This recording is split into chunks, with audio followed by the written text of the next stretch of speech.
Hello, welcome to Dream Team Scout. This is your boy Tage for another episode of the Sun Dream Team Fantasy Game Week 28. Listen, it's almost coming close to the end of the season, and this week it's a bit of a dry one because it's the international week, 2 weeks of no football. Watching dead internationals. But listen, we've got one more fantasy weekend. We've got predominantly most of the teams not playing, which will be affecting loads of Dream Team managers, especially holders of Aston Villa and co. As you can see, my team on the left hand side of the screen. These were my picks for last week. I thought Palmer was going to do something. I thought Neto was going to do something. These guys just should have gone for flipping Nkuku, but he did nothing as well. So I stuck with Rashford, Watkins, and Salah, which is not a bad return. Foden was a big letdown, so I'll be contemplating if I should keep Foden or not.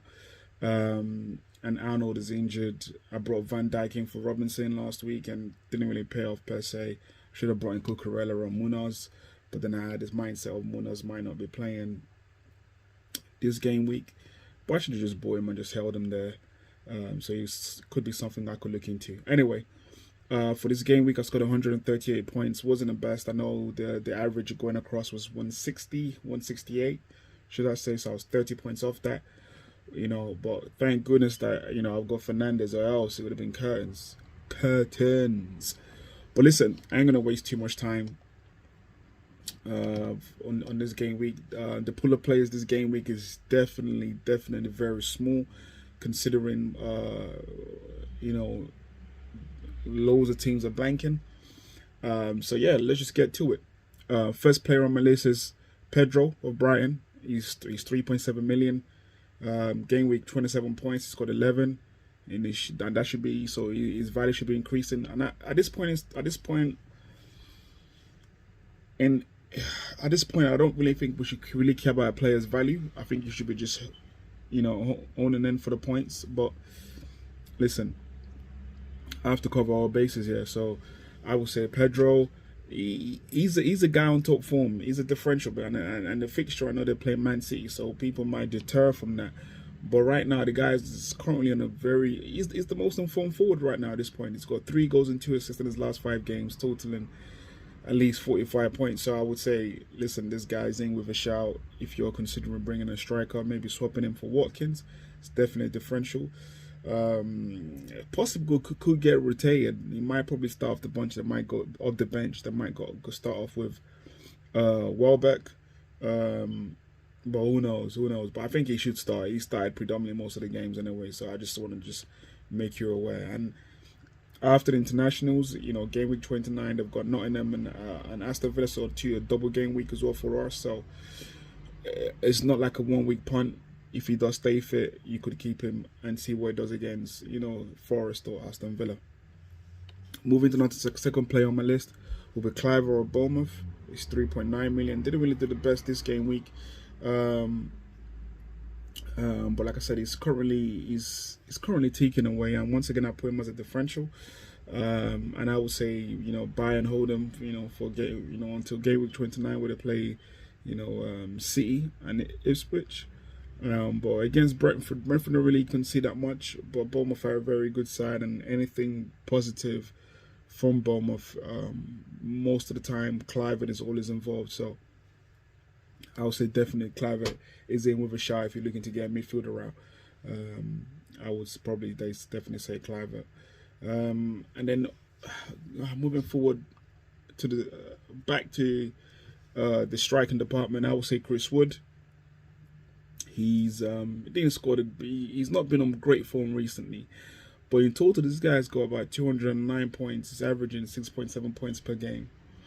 And then game week 28 fixture is against Ipswich, so that's a good shout for this guy to do well or to find form. And like I said, he has blanked in his last 3 games, but still a capable striker. And his 8 Premier League goals, feat is nothing to just ignore. So. And Ipswich they haven't kept a clean sheet since the 12th of January, and that was against Bristol Rovers in the FA Cup. So once again, Chris Wood, I would say he's in definitely with a big shout. and once again, it gives you a visa. I put him down as a differential, because he's not really fancied like that. But it could be a thing where you could just take a 1 week punt and bring him in. Although no game week 29, they've got Brighton and Man United, so once again he's got a double game week fixture after the international break. So it's not a thing where you have to hurriedly take him out. However, how he fares against his opponents is up to you now. So, but I would say he's one that you could consider so far. And then let's talk about the man of the hour, the man for Man United, Bruno Fernandes, who's 6.4 million. You literally, everyone should have him.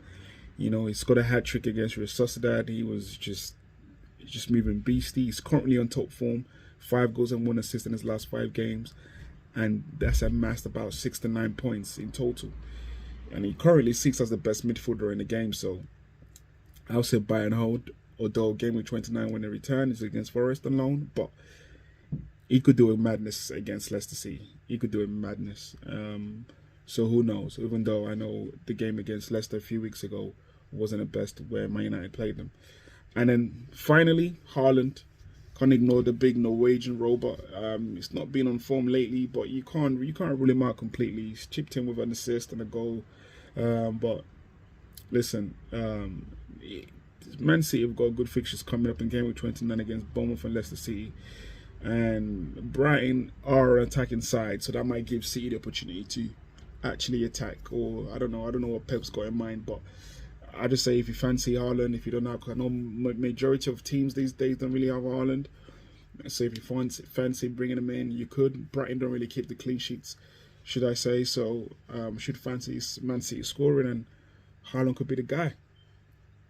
So yeah, that is it really on the pool of players I'll be considering this game week. Not so much, with loads of blanks. Ideally it would have been nice for Aston Villa. You had the likes of Asensio who scored and done his craziness, but we can't really consider this team. We've got Chelsea and Arsenal players and Noneri and Palmer, but Palmer's out of form. Neto and Kuku can't be trusted. And yeah, there's not really much from Arsenal that would make me say, we'll go for them this game week. So that's the reason why I sort of ignored Arsenal and Chelsea players this game week. My captain choices, it's pretty straightforward this game week. I'm actually contemplating between Bruno,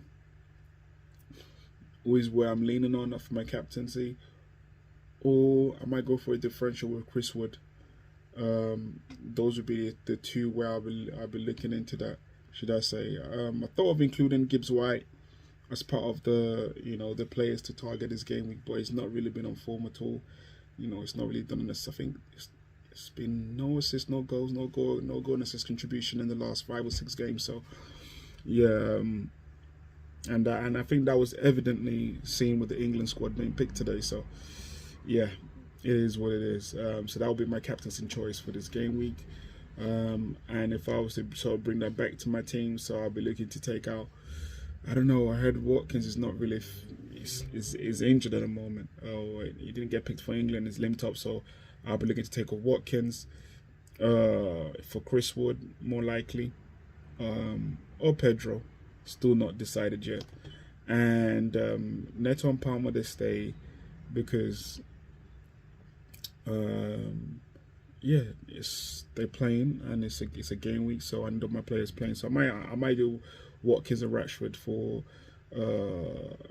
a Wood and Pedro, or I might do a Pedro and a Kluivert, still undecided, or Haaland. But I'll be very honest, I'm leaning more towards, if I'm being very honest, I'm leaning towards more a Chris Wood and just taking a big risk, and the fixture is a bit easy, and yeah, I would say that would be my choice. But listen, like, share, and subscribe. Thanks for sticking with the channel. I've not been consistent of late, and I do raise my hands up to that. Life does get in the way, but it's nothing to sort of complain about. We just keep it rolling. We keep punching, like Stallone said. It's not about how hard you could get hit. No, it's not how hard you could hit, but it's how hard you could get hit and keep moving forward. How much you could take and keep moving forward. So that's what we're gonna keep doing on this channel. Keep moving forward, and yeah, show some love. Like, share, and subscribe. Dream Team Scout, over and out.